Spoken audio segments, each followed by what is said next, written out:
ഗ്രന്ഥമാണ് മുസ്ഹഫ്.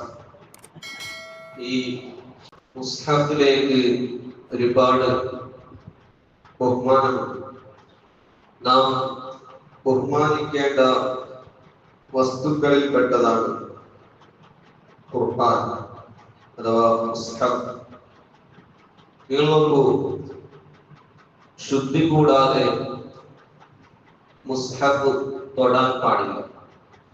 വുളൂഇല്ലാത്തവർക്ക് ഹറാമായ 6 കാര്യങ്ങൾ: നിസ്കാരം, സുജൂദ്, ഖുതുബ, തവാഫ്, മുസ്ഹഫ് തൊടലും മുസ്ഹഫ് ചുമക്കലും. മുസ്ഹഫ് ഒരു സ്ഥലത്ത് നിന്ന് മറ്റൊരു സ്ഥലത്തിലേക്ക് കൊണ്ടുപോകും. എന്നാൽ ഈ മുസ്ഹഫ് തൊടുന്നതിൽ ചിലർക്ക് അനുവദിച്ചിട്ടുണ്ട്. അതായത് വുളൂഇല്ലാതെ മുമയ്യിസായ വകതിരിവുള്ള കുട്ടികൾക്ക് പഠിക്കുന്ന ആവശ്യത്തിന് വേണ്ടി പ്രായപൂർത്തി ആകുന്നത് വരെ തൊടാം. മനസ്സിലാക്കുക. വകതിരിവ് ഇല്ലാത്തവർക്കോ ഒരു ചെറിയ കിടാവിന്റെ കയ്യിൽ മുസ്ഹഫ് കൊടുക്കാൻ പാടില്ല. അതിന്റെ ബഹുമാനം അറിയാം. വകതിരിവാണ്. ഇപ്പൊ മദ്രസയിൽ വരുന്ന കുട്ടികൾ വകതിരിവായിട്ട് വരും. അപ്പൊ ഞാൻ ഇപ്പൊ 2ാം ക്ലാസ്സിലാണ് മുസ്ഹഫ് കൊടുക്കുന്നത്. അതും 2 ജ്യൂസ്, 1 ജ്യൂസ്, ചെറിയ മുസ്ഹഫ്. അങ്ങനെ വകതിരിവുള്ള കുട്ടികൾക്ക് കൊടുക്കാം. ഏതുവരെ? പ്രായപൂർത്തിയാകുന്നത് വരെ. അവർക്ക് പഠിക്കുന്ന ആവശ്യത്തിന് വേണ്ടി വുളൂഇല്ലാതെ തൊടാം, കൊണ്ടുപോകാം. മനസ്സിലാക്കണം. ഒന്നോ വകതിരിവാവണം, പ്രായപൂർത്തി ആവാതിരിക്കണം, പിന്നെ പഠിക്കുന്ന ആവശ്യം. 3 കണ്ടീഷൻ. അപ്പോ വീട്ടിൽ എന്താക്കുന്നത്? പെണ്ണുങ്ങൾ ചിലപ്പോ ക്ലീൻ ആക്കുമ്പോൾ മുസ്ഹഫ് മദ്രസ ആ മുസ്ഹഫ് അവിടെ വുളൂഇല്ലാതെ തൊടാൻ പാടില്ല. അത് പഠിക്കുന്ന ആവശ്യം. പഠിക്കുന്ന ആവശ്യത്തിന് മാത്രം ഉസ്താദിന്റെ അടുത്ത് കൊണ്ടുപോകാം, വീട്ടിലേക്ക് കൊണ്ടുപോകാം, തൊട്ടിട്ട് ഓതാം, തൊടാം. പഠിക്കുന്ന ആവശ്യത്തിന്. അല്ലാതെ പഠിച്ചിട്ടായി പ്രായപൂർത്തി ആയിട്ടില്ലാന്ന് വെക്കാം, ഖത്തോന്ന് എങ്കിലും വുളൂഇല്ലാതെ തൊടാൻ പാടില്ല. ഇനി പ്രായപൂർത്തി ആയി അതിന് ശേഷം പഠിക്കുന്നു, പ്രായപൂർത്തി ആയതിനു ശേഷം പഠിക്കുന്നു, എങ്കിലും വുളൂഇല്ലാതെ തൊടാൻ പാടില്ല. ഇനി നോക്കൂ, യാസീന്റെ കടലാസ് തൊടാമോ? തരുന്നതിനോട് മക്കാമിലേക്ക് പോയിട്ട് യാസീൻ നോക്കും അല്ലേ? അപ്പൊ യാസീന്റെ കടലാസ് വുളൂഇല്ലാതെ കുറെ ആണുങ്ങളും പെണ്ണുങ്ങളും തൊടും പാടില്ല. വുളൂ വേണം. യാസീൻ മാത്രമല്ല, ഒരു ഫാത്തിഹ ഓതിയതാവട്ടെ, ഒരു കടലാസ് ആവട്ടെ, വുളൂഇല്ലാതെ തൊടാൻ പാടില്ല. ഇനി നമുക്ക് ഒരു ഫ്രെയിമുണ്ട്, ഒരു ആയത്തെ കുറിച്ച് എഴുതിയിട്ടുണ്ട്, അത് തൊടാമോ? ഇവിടെ 2 വിഷയമുണ്ട്. ഒന്നും എഴുതപ്പെട്ട ആ ആയത്ത് എന്ത് ഉദ്ദേശത്തിന് വേണ്ടി എഴുതിയതാണോ അത് നോക്കണം. ബർക്കത്തിന് വേണ്ടി എഴുതിയതാണെങ്കിൽ, ബർക്കത്തിന് വേണ്ടി വെക്കാൻ വേണ്ടി എഴുതിയ ആയത്ത് കുറിച്ച് അല്ലെങ്കിൽ ഫാത്തിഹ അല്ലെങ്കിൽ ഒരു സൂറത്ത് എങ്കിൽ തൊടാം. ബർക്കത്തിന് വേണ്ടി എഴുതിയ ഉദ്ദേശം നോക്കും. ഇത് ബർക്കത്തിന് വേണ്ടി വെക്കാനുള്ളത് എഴുതിയിട്ട് തൊടാം. അതല്ല ഓതാൻ വേണ്ടി, പഠിക്കാൻ വേണ്ടി ഒരു ഫാത്തിഹ എഴുതി അല്ലെങ്കിൽ ഓതാൻ വേണ്ടി എഴുതി യാസീൻ ഓതാൻ വേണ്ടി അവിടെ ഫ്രെയിം ഇട്ട് വെച്ച് യാസീൻ, അത് തൊടാൻ പാടില്ല. അപ്പോ എന്താക്കാം? ബർക്കത്തിന് വേണ്ടി എഴുതപ്പെട്ടതാണെങ്കിൽ എന്താക്കാം? തൊടാം. പഠിക്കാൻ ആവശ്യത്തിന് വേണ്ടി എഴുതിയതാണെങ്കിൽ തൊടാൻ പാടില്ല. അപ്പൊ അത് കേട്ടത് ഓതാമാറും, തൊടാതെ ഓതാം. വുളൂഇല്ലാത്തവർക്ക് തൊടാതെ ഓതാം. പക്ഷേ ഫ്രെയിം നോക്കിട്ട് എന്താക്കാം? ഓതാം. പിന്നെ മുസ്ഹഫ് തൊടാതെ അവിടെ വെച്ചിട്ട് ഓതാം, തൊടാതെ. പക്ഷെ ആർക്ക്? ചെറിയ ശുദ്ധിയുള്ളവർക്ക് മാത്രം. വുളൂഇല്ലാത്തവർക്ക്, ജനാബത്തായെങ്കിൽ ഓതാനും പാടില്ല. വലിയ ശുദ്ധിയുള്ളവർക്ക്, ജനാബത്തുള്ളവർക്ക് ഇത്രയില്ല, അവർക്ക് എന്താക്കാൻ പാടില്ല? മുസ്ഹഫ് ഒരു അക്ഷരം പോലും ഓതാനും പാടില്ല ഖുർആൻ. അപ്പൊ ഹൈദ് നിഫാസുള്ള കഥയില്ല. ഹൈദ് നിഫാസുള്ളപ്പോ ഓതാമോ? ചിലർക്കെല്ലാം ഡൗട്ട്. നമുക്ക് റമദാനിൽ ഖുർആൻ ഓതാമോ? ഹൈദ് നിഫാസുള്ള ഫാത്തിഹ ഓതാമോ? ഖുൽ ഹുവല്ലാഹു ഓതാമോ? ഖുർആനിന്റെ നിയമത്തോടുള്ള ഒരു അക്ഷരം പോലും ഓതാൻ പാടില്ല ജനാബത്തുള്ളവരും ഹൈദ് നിഫാസുള്ളവരും. പിന്നെയോ ദിക്റിന്റെ കാര്യത്തിൽ ചില ആയത്തുകൾ ഓതാം. ഉദാഹരണത്തിന് തിരുമ്പോ ബിസ്മില്ലാഹിർ റഹ്മാനിർ റഹീം, അതായത് ഖുർആൻ എന്ന് കരുതിയിട്ട് ബിസ്മില്ലാഹ് പാടില്ല. ജനാബത്തുള്ളവർ ഹൈദ് നിഫാസുള്ളവർ ദിക്റിന്റെ കാര്യത്തിൽ ബിസ്മില്ലാഹ് എന്നിട്ടായിട്ട് അൽഹംദുലില്ലാഹ് അത് ഖുർആനിലുള്ളത് ആയത്ത്.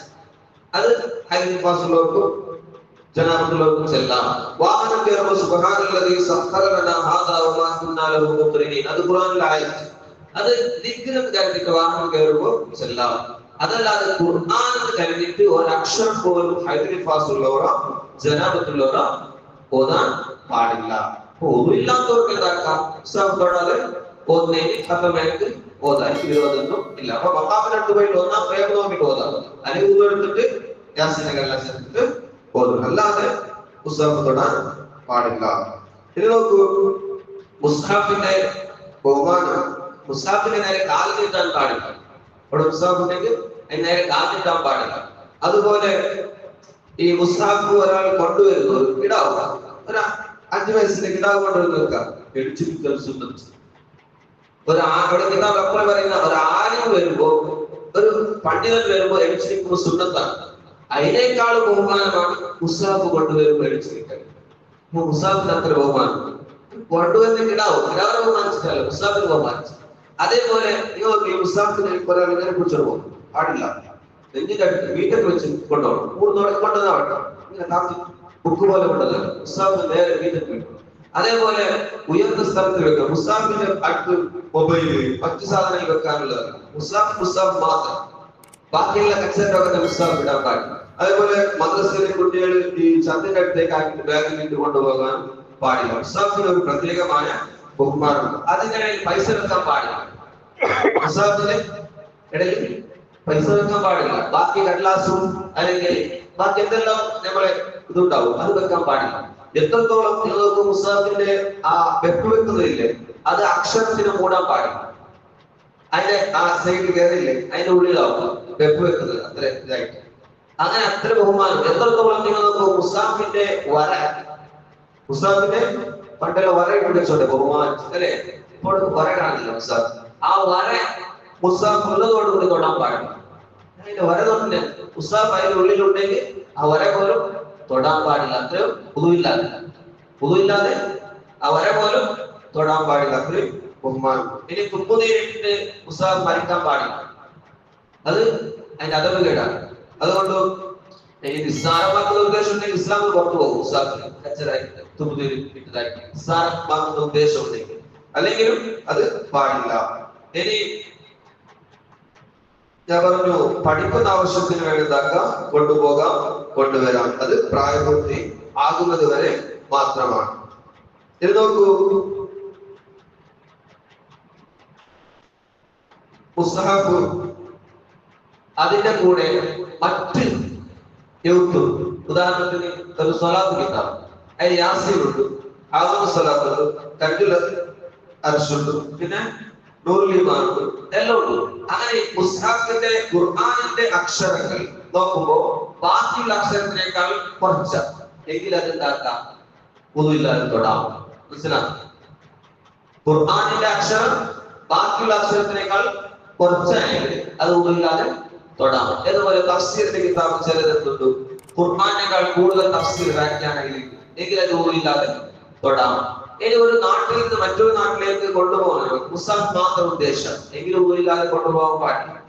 അത് വീട്ടിലെന്താക്കുന്നത് മുസ്ഹഫ് എടുത്ത് വരും, എങ്കിലും ഒന്നുമില്ലാതെ കൊണ്ടുപോകാൻ പാടില്ല. ഇനി ചരക്ക് മറ്റു സാധനങ്ങളുണ്ട്, കുറെ ഐറ്റം ഉണ്ട്, കുറെ കിതാബുണ്ട്, കുറെ വേറെ സാധനങ്ങളുണ്ട്. അപ്പൊ കൊണ്ടുപോകുന്നത് ഉദ്ദേശം ഖുർആൻ മാത്രമല്ല, ഖുർആൻ മാത്രം കൊണ്ടത് ഉദ്ദേശം എല്ലാ സാധനവും അതിന്റെ കൂടെ ഒന്നുമില്ലാതെ കൊണ്ടുപോകാം. മനസ്സിലാക്കും? വേറെ സാധനം കുറെ കൊണ്ട് അതിന്റെ കൂടെ മുസ്ഹഫ് കൊണ്ടുപോകും, എങ്കിലും ഉദ്ദേശം ഖുർആൻ അല്ലെങ്കിൽ കൊണ്ടുപോകാൻ ഒന്നുമില്ലാതെ.